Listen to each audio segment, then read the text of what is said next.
You look at Harry Potter, for example, or the Chronicles of Narnia, children's books like that, they have this very much the story of sacrifice and redemption, Christ's story. Great. But that's not my tradition. I grew up with stories in a different tradition. And I thought, what about if I wrote a book that had the same kind of universal appeal as Harry Potter, I should say, but was based upon a different Western mythology, Jewish mythology.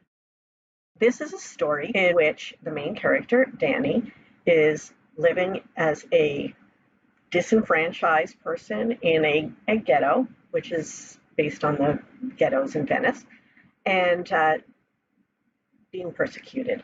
This is not a Jewish story. This is not a Holocaust story. This is a story of people all over the world, and I've made sure to put all kinds of elements in there. The baddie, his name is Count Paul, and I want you to think about Pol Pot, because that's who I was thinking about when I named him. It is a new version of a book, an earlier book that I had published in Canada for a teen audience, and that won a notable book, the Sidney Taylor Book Award in the US, which is from the Jewish Library Association. But that book was for an older audience, and thought that we could redo this book, and thankfully Green Bean agreed as for a middle grade audience.